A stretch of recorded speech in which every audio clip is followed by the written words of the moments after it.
नमस्ते दोस्तों। आज हम बात करेंगे गांव की कंजूस बुढ़िया की सत्य घटना।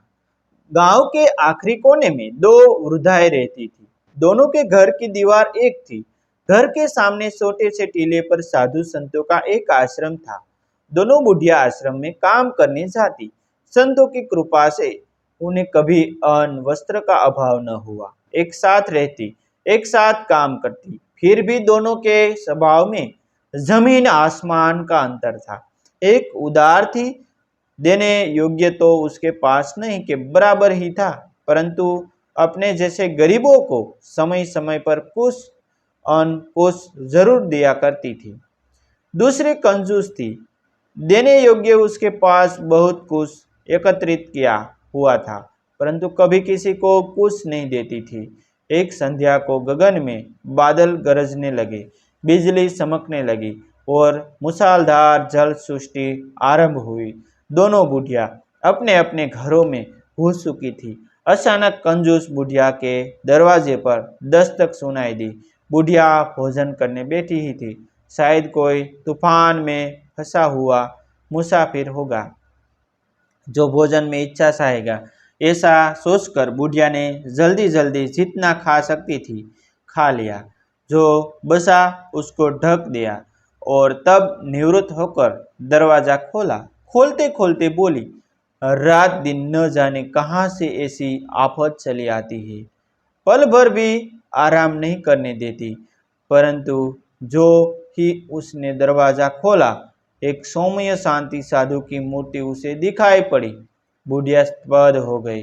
साधु ने वर्षा से बचने के लिए सिर पर एक मोटी बोरी डाल रखी थी। भीगी बोरी से पानी की बूंदें टपक रही थी। रोटी का एक टुकड़ा मिलेगा मियाँ? ए रोटी का टुकड़ा मिलेगा मियाँ? साधु ने मौन तोड़ा। बुढ़िया जानती थी कि ऐसे साधु संत जरा सी सेवा के बदले बहुत कुछ दे जाते हैं, इसलिए उसने तुरंत ही भोजन की थाली हाजिर की। बदले में बहुत मिलने की आशा हो तब थोड़ा सा दे देने में बुढ़िया भला क्यों हिचकिचाने लगी। साधु भोजन करने बैठी। वृद्धा साधु के मुंह की ओर देखती रही। साधु के चेहरे पर एक अद्वितीय तेज झलक रहा था। आश्रम के सभी साधुओं को वह पहचानती थी, पर इनको कभी नहीं देखा था।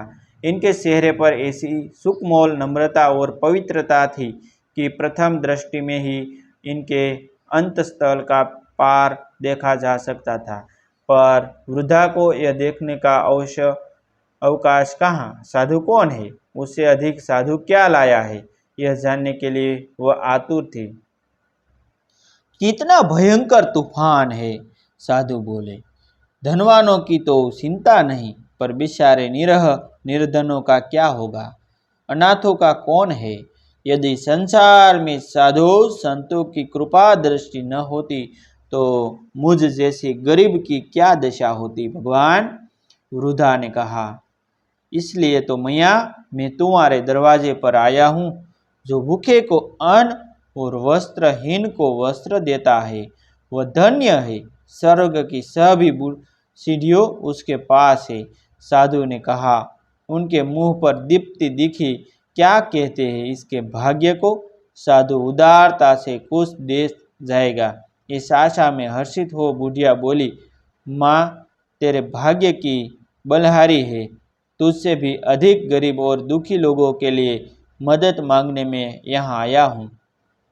दो अपरिचित महिलाओं आश्रम में आश्रय हेतु आई है।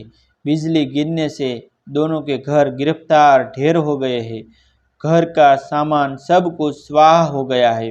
बेचारी निष्कंचन और निराधार बुढ़िया आश्रम के सभी खड़ जैसी कि निराशितों से भर गए हैं। फिर भी हमने उन्हें आश्रय दिया है, परंतु पहनने ओढ़ने का हमारे पास कुछ भी नहीं है। तुम यदि आज की रात भर के लिए कुछ ओढ़ने बिछाने को दे दो तो सुबह जब कुछ लोग चले जाएंगे हम तुम्हें लौटा देंगे। तुम तो घर पर सुरक्षित हो, इसलिए कुछ न कुछ जरूर दे सकोगी। साधु ने मदद मांगी। बुढ़िया निराश हो गई। उसकी आवाज़ मंद हो गई। महाराज कुछ दूर और पधारते तो धनवानों की कहाँ कमी थी। आपको भी मुझ गरीब का ही घर मिला।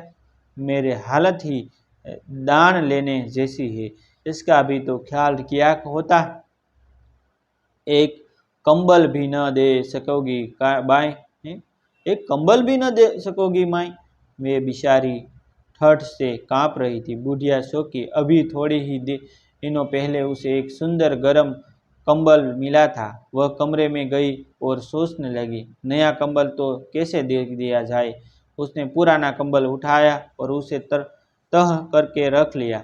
पुराने कंबल के भी उसे अनेक गुण याद आ रहे थे। पूरे 7 साल से इसका उपयोग करती हुई फिर भी अभी वैसा ही है। वे भटकती बुढ़िया न जाने कहाँ से आई होगी।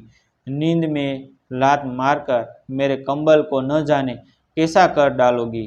भटकने वालों को क्या पता, जिंदगी में कभी कंबल देखा हो तब न, वे तो बोरियों पर सोने वाली है। जो जो वह सोचती गई त्यों उसे अपना अनुमान सच्चा प्रतीत होने लगा। अचानक उसे याद आया कि जैसे ऐसे लोगों में बहुत से रोगी होते हैं, उनके लिए कंबल कैसे दिया जाए। 2 साल पहले कुछ रोगी आए थे। उन्होंने जिन वस्तुओं का उपयोग किया था उन्हें जला दिया गया था। कहीं मेरे कंबल की भी वही दिशा न हो जाए। इतना सुंदर कंबल क्यों जलाया जाए, इतना सुंदर कंबल क्यों जलवाया जाए। अभी तो यह 10 साल और काम देगा। फिर एक पतली रजाई उठाई, लेकिन तुरंत ही न न न न न, यह तो मेरे बाप के घर की है कहकर रख दी। एक पुरानी जीर्ण चादर को जो दीवार पर लटक रही थी लेकर समेटने लगी, परंतु फिर सोच एरे गिरे दोनों में यही सुंदर कंबल का काम देती है, इसे कैसे दे दूं। दुखित हृदय से एक दूसरी जीर्ण चादर लेकर वह बाहर आई।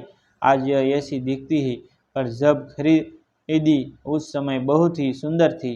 8 आने से कम तो नहीं लगेगे होगे, इससे अधिक आप कुछ भी न दे सकती। साधु ने चादर को कंधे पर डालते हुए पूछा। हाय हाय, मेरे घर में देने योग्य क्या है, अब क्या दूँ। सारी रात मुझे भी तो अब ठूंठ में ठिठुर ठिठुर कर काटनी पड़ेगी। बेचारी औरतें ठुठुक में ठुठराती है, तुम्हारी तरह ही वृद्धा है, सब कुछ गवा बैठी है, कुछ तो दे दो। किंतु बुढ़िया के पत्थर दिल पर कोई प्रभाव न पड़ा। साधु वहाँ से निकलकर पास की दूसरी बुढ़िया के घर गए।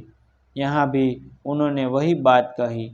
निराधार वृद्धा की हालत सुनकर वृद्धा का हृदय भर आया। ठीक ही है, घायल की गति घायल जाने, वह बोली। घायल की गति घायल जाने, भगवान की दया से मुझे अभी ही यहाँ नया कंबल मिला है, लीजिए ले जाइए। और उसने कंबल दे दिया। तुरंत ही बोली, यह पुराना भी लेते जाए, काम आएगा। यह रजाई भी और यह चादर भी यहाँ किस काम आएगी। एक रात तो मैं किसी तरह भी काट लूँगी। बेचारी वे औरतें ठूंठ से ठिठुर रही होगी, मेरे कपड़े भी उनके काम आएंगे, उन्हें भी ले जाए। बुढ़िया ने जितना दिया उतना साधु ने चुपचाप ले लिया। उनके मुख पर उज्जवल मुस्कान लहरा रही था। लीजिए, यह भी ले जाइए, और यह भी रात में कोई बेचारा भूला भटका आ जाएगा तो काम आएगा। मैं तो बोरी पर ही रात काट लूँगी। बुढ़िया ने करीब करीब घर का सब कुछ दे दिया। साधु के जाने के बाद आंधी तेज हो उठी। नभ में भयंकर गर्जना होने लगी। प्रलयकारी पवन चलने लगा।